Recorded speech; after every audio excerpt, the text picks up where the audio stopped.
365 jours à 366 jours, jour pour jour, l'homme et la femme vivent ensemble de manière complémentaire. Séparément, chacun remplit ses tâches. Mais il a fallu à la femme une reconnaissance très particulière, une célébration en son honneur. Qu'est-ce qui lui est arrivé? Qu'est-ce qu'elle avait fait? Chers amis téléspectateurs, chers internautes, bonjour à toutes et à tous et bienvenue à ce magazine Carnet de Miraïd.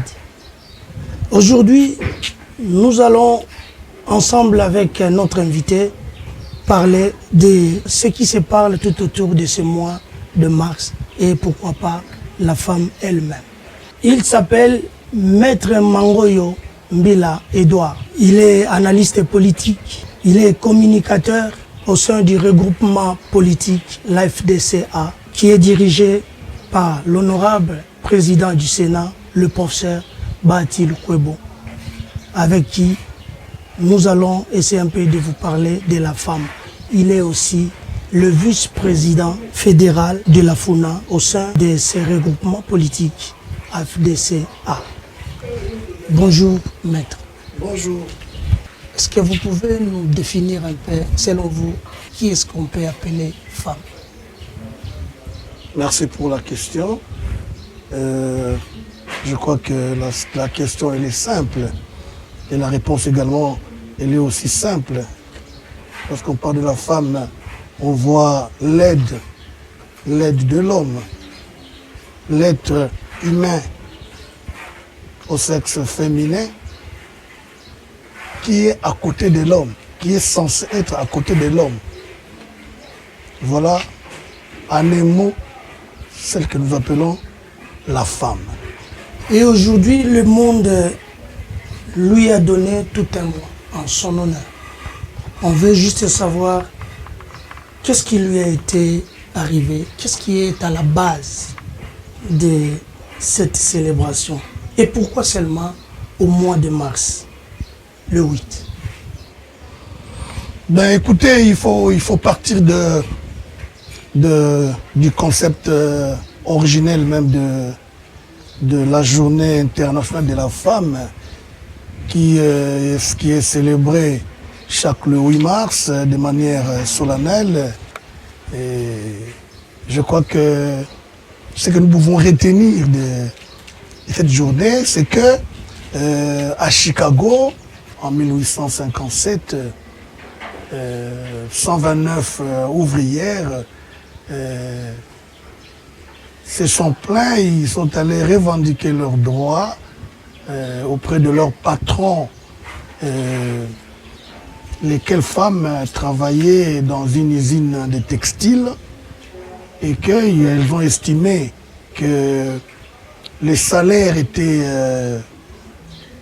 quelque peu minimes et elles n'étaient pas à mesure de pouvoir se prendre en charge, de joindre les deux bouts du mois et que aussi les heures du travail devaient être révisées, étant entendu que ce sont des femmes qui doivent aussi s'occuper de leurs hommes, de leur famille. C'est alors que ces femmes ont été assassinées. Et donc, en 1910, il a été retenu que cette date du 8 mars soit considérée comme une date, n'est-ce pas, à laquelle on devrait commémorer, on devrait célébrer en mémoire de ces femmes qui ont été assassinées. C'est pour dire que la date du 8 mars n'est pas une fête. Elle ne devrait pas être considérée comme étant une fête, mais plutôt une date en commémoration des femmes qui ont été assassinées pour avoir revendiqué leurs droits. Voilà en gros ce que je peux dire de cette journée internationale de la femme que nous célébrons chaque le 8 mars. Oui, puisque vous avez parlé des revendications, est-ce qu'on peut aujourd'hui se dire que, parce que généralement la femme, son partenaire quotidien, c'est aussi l'homme. Est-ce qu'on peut savoir dans toutes ces revendications, dans tous ces combats, femmes étaient entre elles?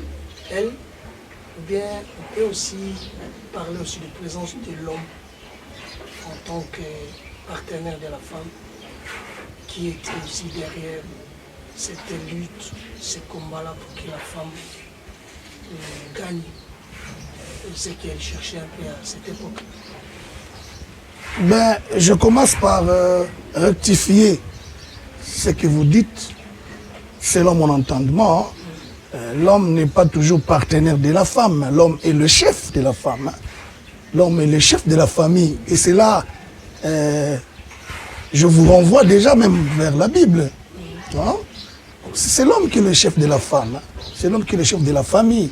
Si j'emploie le terme partenaire, c'est-à-dire on voit trop souvent, là où il y a une organisation de femmes, on verra toujours l'homme est présent et aussi au four et au moulin pour que les choses, mais bien qu'en exergue, ces résultats, cette conclusion sera quand même avec une mention féminine, mais on voit toujours la présence de l'homme, là où le femme donne l'impression d'être avec, ensemble. Écoutez, je vais un peu décevoir,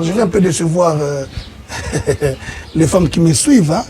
Moi, je pense que les femmes doivent avoir cette manière de revendiquer leurs droits, de stigmatiser le sens de la parité, etc. Parce que il est difficile qu'une femme se dise qu'elle peut tout faire. C'est ce que l'homme doit faire, c'est ce que l'homme peut faire. Je vous donne deux exemples typiques. Prenons dans le domaine technique.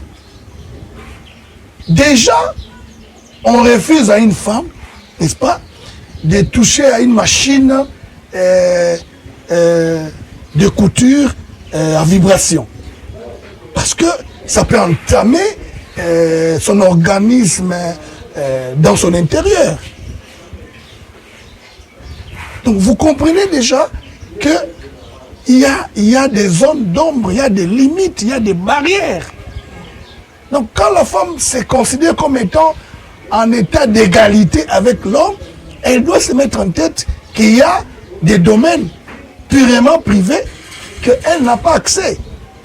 Donc voilà pourquoi je reviens vers la question lorsque vous me parlez de l'homme qui était derrière les femmes lorsqu'elles sont allées revendiquer leurs droits.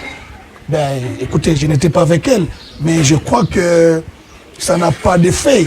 Ça n'a pas d'effet. Je peux me dire qu'elles étaient 129 femmes. On ne parlait pas 129 personnes, 129 ouvrières. Donc, si nous devons rester corrects avec l'annonce, avec la nouvelle, ou sinon l'information, il n'y a pas un homme à côté, il n'y a pas eu un homme à côté. Mais cela n'est pas pour autant dire que quand elles sont allées, tout s'est arrêté là. Non. Peut-être que par la suite, les hommes ont intervenu, peut-être du côté du patron qui est un homme, ceux qui les ont assassinés doivent être des hommes en principe. Et s'ils étaient des hommes, je ne pense pas qu'on aurait dû les assassiner tous. Vous comprenez? Donc c'est pour vous dire aussi que tout part dès le départ.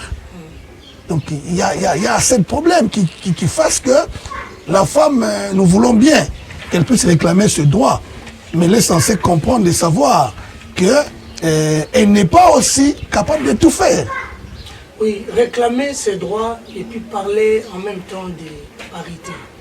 Parce qu'il y a une confusion de besoins, ou bien la femme a raison et de revendiquer ses droits et de déclarer aussi qu'il soit reconnu de cette parité. Ça peut se déclarer au même moment. Ou bien, il y a une différence. Réclamer ses droits et en même temps la parité. Je crois en avoir parlé d'une certaine manière. Il y a ce qu'on appelle le devoir de faire et de ne pas faire. lorsque la femme réclame la parité, elle doit se rendre compte où elle est, n'est-ce pas?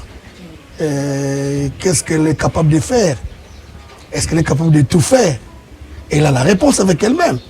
Moi, je pense qu'il est temps. Moi, je pense que lorsque les femmes célèbrent la journée internationale de la femme, elle doit se rappeler qu'elle n'a pas encore atteint l'objectif.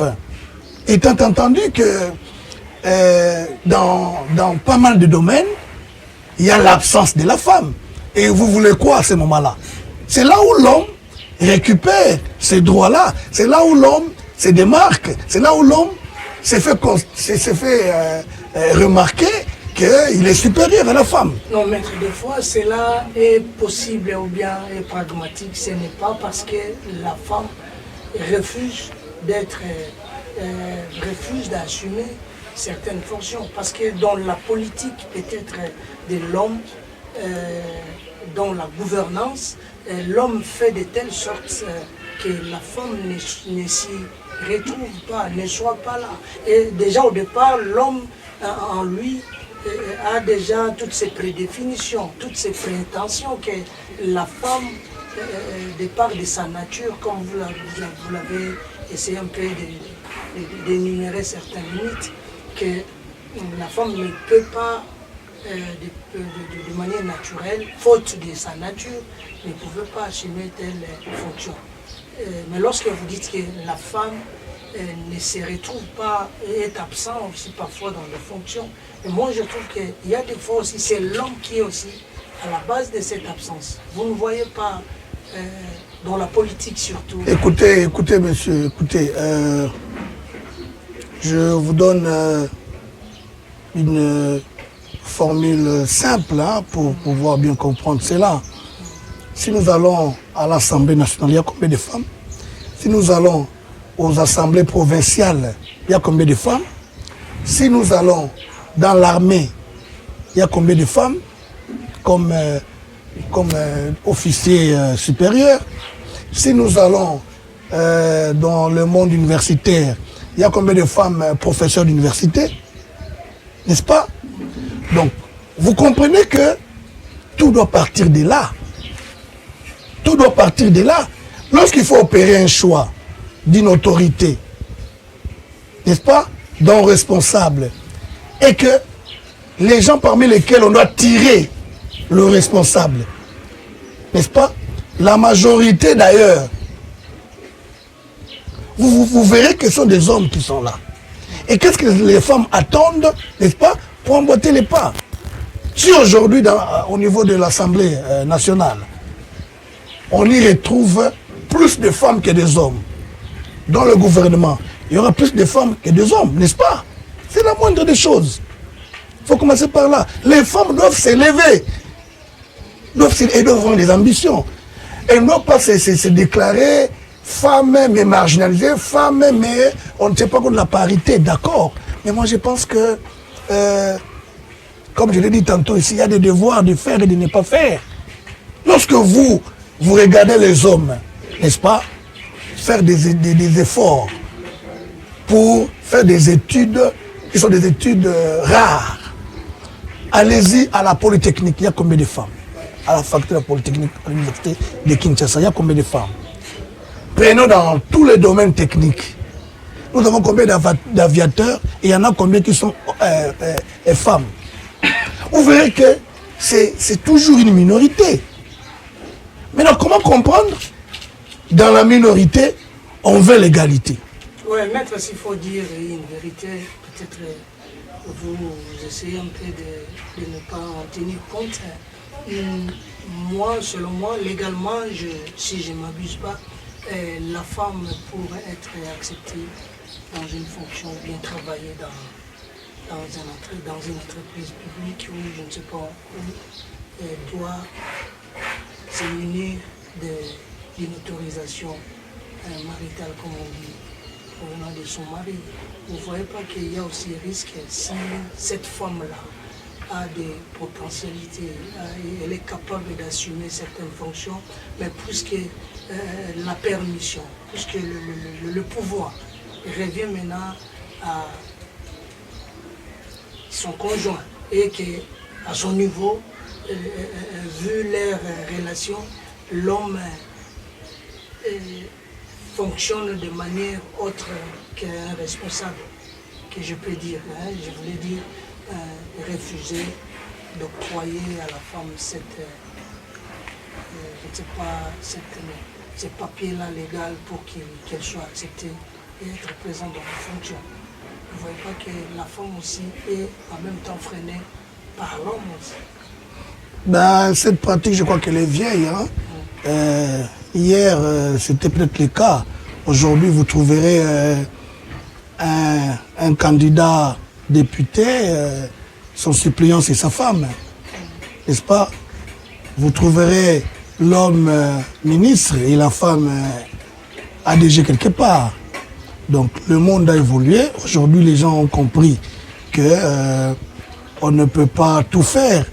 On doit aussi associer sa femme dans ce que l'on fait. Et non seulement cela, moi je pense que cette théorie, nous devons la dépasser, dans la mesure où, allons-y aux États-Unis d'Amérique, où jusqu'à ce jour, les femmes marchent toujours pour réclamer leurs droits. Et quand vous allez aux États-Unis, vous rentrez un peu quelque part en arrière, il y a eu un président que nous avons appelé Barack Obama, dont la femme Michelle jouait le rôle le plus important à côté de son mari. Cette femme a même demandé aux domestiques de ne pas prendre soin des enfants de manière exceptionnelle, parce que ce sont des filles et des femmes qui demain doivent prendre soin de leur mari. Donc c'est une façon de dire, n'est-ce pas, que la femme est aussi capable, n'est-ce pas, de jouer le rôle qui lui revient, mais seulement elle doit être consciencieuse pour comprendre que pour qu'elle joue son rôle, pour qu'elle recouvre ses droits, qu'elle les réclame jour et nuit, elle doit être à mesure, n'est-ce pas, de s'assumer, d'être capable de faire ce que l'homme doit faire. Il ne suffit pas de crier, de revendiquer, mais lorsqu'on vous met là où on a mis l'homme, vous êtes incapable de le faire. Maître, moi je trouve que dans tout ce que vous dites là par rapport à la femme, oui, vous avez vraiment tout à fait raison, surtout parlant de tout ce que la femme peut faire pour qu'elle soit reconnue telle qu'elle-même recherche. Je reviens toujours à cette personne-là que moi je vois, c'est l'homme. Vous vous adressez à la femme. Oui, vous vous reconnaissez aussi de plusieurs femmes, cette capacité-là, toutes ces possibilités-là d'assumer certaines fonctions, mais dans la pratique, dans la possibilité, dans le possible et surtout, l'homme étant précurseur, surtout dans beaucoup de circonstances comme étant décideur, mais lorsque vous parlez, oui, vous voulez inculquer à cette femme-là de continuer toujours sa lutte. Mais l'homme est toujours se présente comme un obstacle. Parce que vous ne voyez pas qu'il y a aussi quelque chose à régler au niveau de l'homme. Il faut marquer la différence entre la femme et l'épouse. N'est-ce pas? Nous parlons de la femme ici. Mais à vous entendre parler, vous associez l'épouse. Donc, lorsqu'on est femme, qui plus est, on est épouse de quelqu'un, on a des devoirs vis-à-vis de son mari. Des devoirs sacrés, des devoirs lui reconnus. Louise, le mari de la femme. Le devoir lui reconnu, elle, l'épouse à son mari. C'est-à-dire, le mari a le devoir, n'est-ce pas, d'aimer sa femme. Et lorsque je dis aimer, eh bien, ça englobe tout.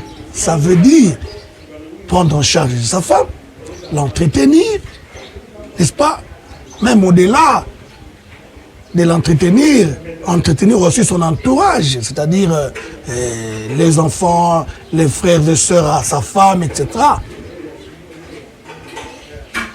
Et la femme, qui dans ce concept et épouse de son mari a le devoir de la soumission. Vous comprenez? C'est pour vous dire que lorsque nous devons aller dans le concept politique, nous devons dissocier cela par rapport au concept social. En d'autres termes, lorsqu'une femme fait la politique, eh bien, au départ, il doit y avoir des accords, il doit y avoir des principes qui doivent être définis tout au départ, qui vont sécuriser ce qu'ils vont faire, ou qui vont sécuriser ce que la femme va faire tout au long de sa carrière politique.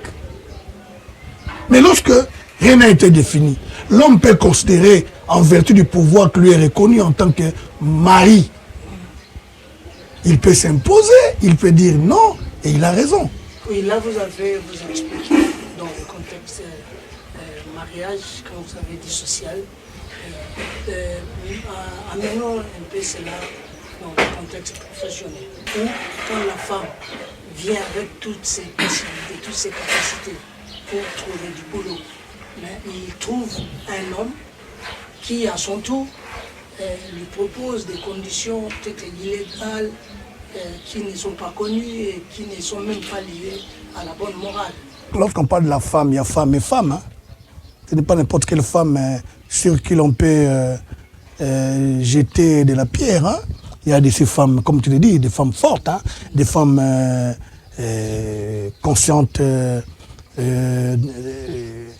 d'elles-mêmes, qui savent préserver leur dignité, hein, qui savent respecter leur mari. Et donc, vous avez la réponse. S'il y a des femmes qui, quand il arrive quelque part pour solliciter de l'emploi et que cet emploi est conditionné, et elles arrivent à trahir, c'est parce qu'elles ne sont pas femmes, parce qu'elles ne sont pas dignes d'être appelées femmes. Mais il y en a aussi qui résistent. Voilà pourquoi il y a des femmes qui excellent dans la politique, parce qu'elles sont fortes sur tous les plans. Voilà, puisque nous parlons toujours de cette lutte-là, doit être continuelle. Et selon vous, depuis lors, qu'est-ce que la femme a fait par rapport à sa lutte? Et qu'est-ce qu'il doit faire puisqu'elle doit continuer toujours à lutter? Selon vous, la femme a suffisamment lutté pour gagner tout ce qu'elle cherche, ou jusque-là, il y a certains points culminants, points essentiels que la femme, il y a des fois par faute de communication, faute de sensibilisation, la femme cherche à réclamer autre chose que le vrai problème. Je crois que j'en ai parlé.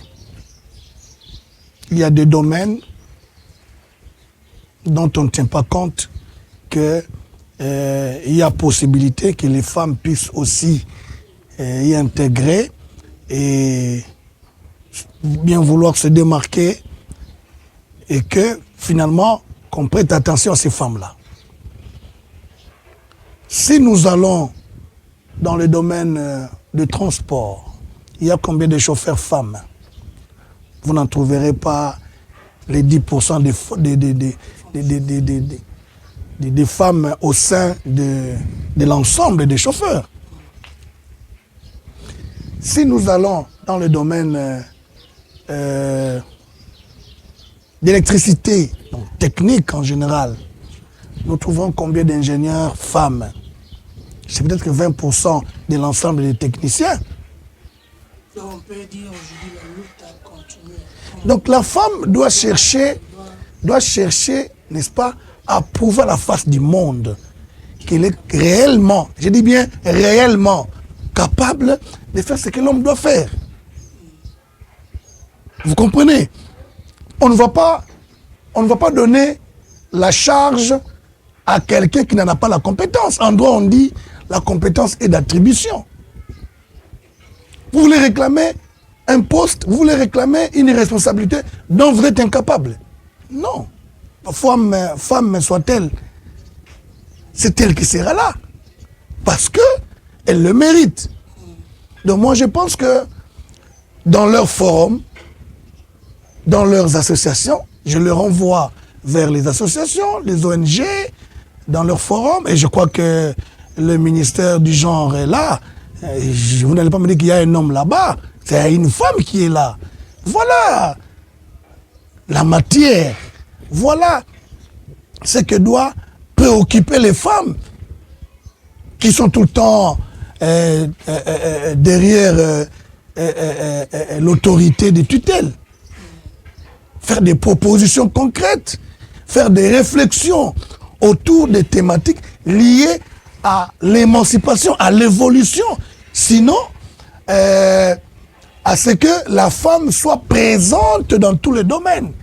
Maître, bien qu'on a essayé un peu de parler d'autres choses de la femme, on a ressorti toutes ces défaillances et cette femme-là qui est présente dans le poste, on peut aussi dire qu'elle au moins à son tour, elle est très dynamique, efficace.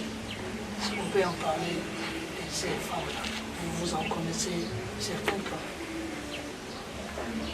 Merci pour cette précision. Je ne vois pas pourquoi on doit s'attarder là-dessus parce que c'est clair qu'il y a des femmes qui se distinguent. Hein. Il y a des femmes qui se distinguent. Hein.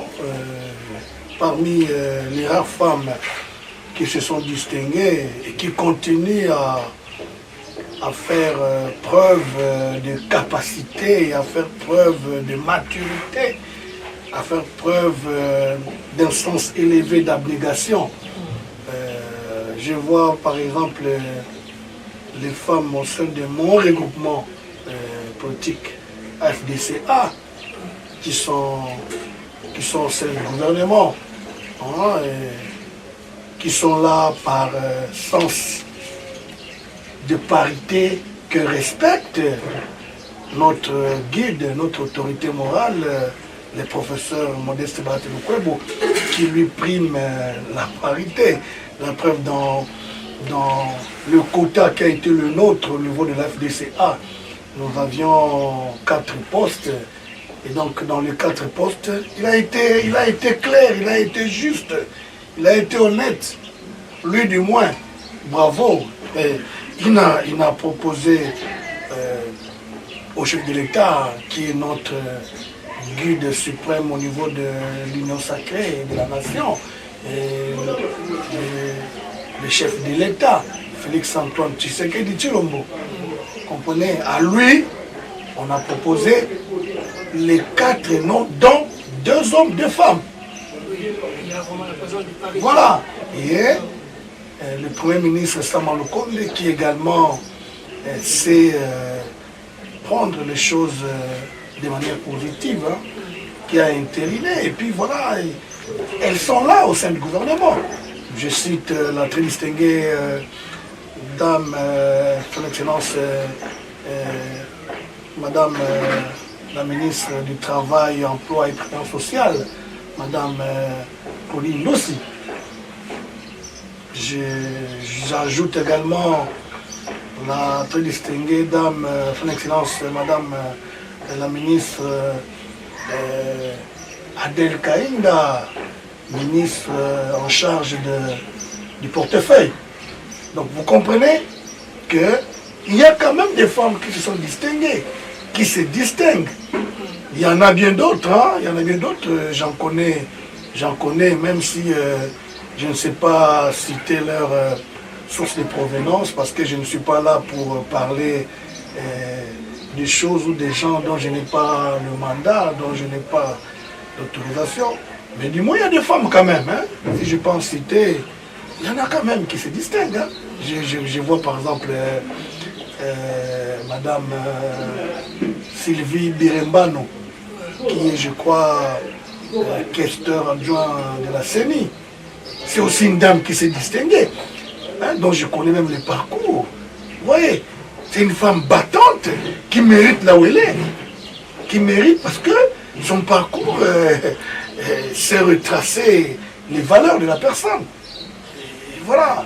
Donc il y en a bien qui sont là. Il y a d'autres femmes que vous connaissez dans le gouvernement. Il n'y a pas que des femmes dans le gouvernement. Il n'y a pas que celle-ci dont je viens de citer les noms qui a la CENI. Il y a bien d'autres femmes. il y a bien d'autres femmes. Et c'est pour dire que les autres femmes doivent emporter les pas. Et doivent comprendre que lorsque les valeurs sont là, lorsqu'elles incarnent des valeurs, lorsqu'elles sont compétentes, lorsque le profil, n'est-ce pas, dont on a besoin se retrouve en elle, elle est là, elle sera là. Il ne suffit pas de réclamer un droit pendant qu'on n'en a pas la compétence. Donc voilà pourquoi je reviens sur ce que j'ai tenté de dire, que les femmes ne doivent pas croiser les bras et clamer la parité, réclamer leurs droits. Non, au départ, il y a des efforts à fournir, il y a des études à mener, il y a des réflexions à faire pour atteindre l'objectif. Et c'est ça la lutte, c'est ça le sens positif de la lutte qu'elles doivent mener. Oui, maître, je crois que vous m'avez déjà précédé pour un mot de la fin, je crois, mais je crois que ce n'est pas aussi mauvais. Vous en parlerez peut-être encore, vous y ajouterez nécessairement toujours au cours de ces petits programmes. Alors vous avez compris qu'entendre maître dans se dire, on peut aujourd'hui se dire qu'il y a la volonté politique auprès de nos autorités pour que la présence des femmes soit très très remarquable dans les fonctions publiques. Alors maître, je reviens à vous peut-être pour terminer cette fois-ci. Si vous arrivez à vous adresser à cette femme-là qui fête sa fête. En ce qui me concerne, je tiens à demander aux femmes que la journée internationale de la femme que nous fêtons, que nous célébrons le 8 mars, n'est pas une fête. C'est plutôt une journée de réflexion.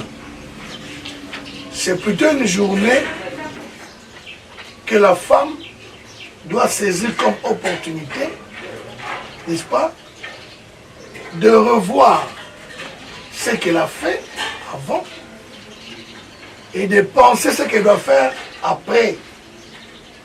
Comment elle doit le faire, pourquoi il doit le faire, quand est-ce qu'il doit le faire, n'est-ce pas, et avec qui il doit le faire.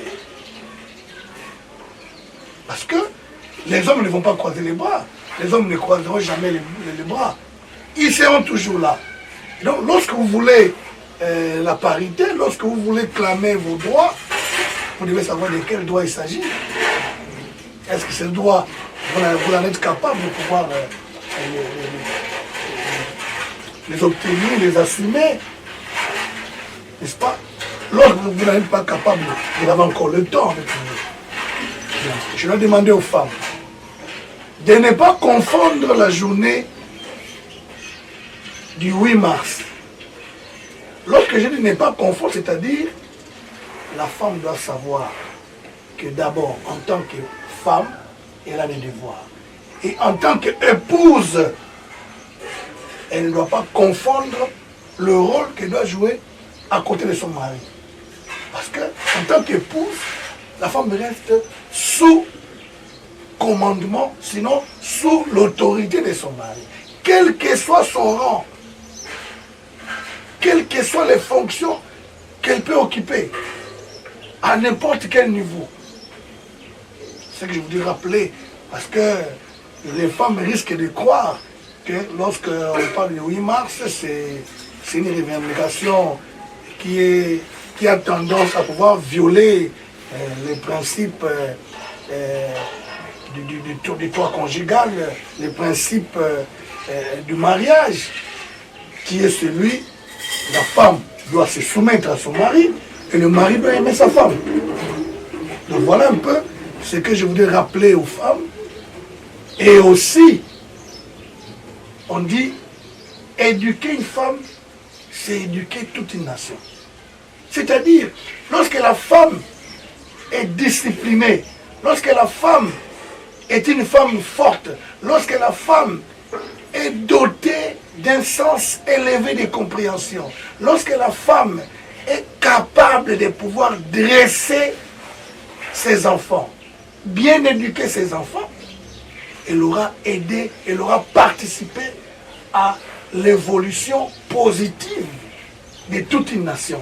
Parce que la famille, c'est ce que nous appelons la cellule de base. Si aujourd'hui nous avons des problèmes dans la société, c'est parce que les familles, des fois, faillissent à leur mission. Et lorsque je dis famille, nous voyons la maman qui est la femme, qui a le devoir, qui est plus proche de ses enfants. C'est elle qui est au quotidien à côté des enfants, qui doit aider les enfants d'avoir des bonnes bases, de se comporter comme il se doit, d'observer les lois du pays, ne pas violer les lois du pays. Et lorsque elle-même, la femme, a failli, lorsque elle-même, la femme, n'est pas au point, n'est pas à mesure, à combien plus forte raison les enfants dont il a la charge d'encadrer. Voilà pourquoi cette journée-là du 8 mars devrait être une journée au cours de laquelle la femme doit se mettre à s'évaluer. Qu'est-ce qu'elle a fait de bien? Qu'est-ce qu'elle a encore à faire pour les années qui viennent, par rapport à elle-même, par rapport à ses enfants et par rapport à la société. Merci beaucoup, Maître Mangoyo. Vous avez été le nôtre depuis quelques minutes et nous vous remercions d'avoir accepté notre invitation. Amis téléspectateurs, merci de nous avoir été les nôtres. Nous vous rappelons que nous avions reçu Maître Mangoyo Edouard. Il est analyste politique, il est communicateur au sein du regroupement politique, l'AFDCA, qui est dirigé par l'honorable président du Sénat, le professeur Batil Kwebo. Il est aussi le vice-président fédéral de la FUNA au sein toujours de ces regroupements politiques. Quant à moi, je vous dis bye et on se retrouve à un autre niveau.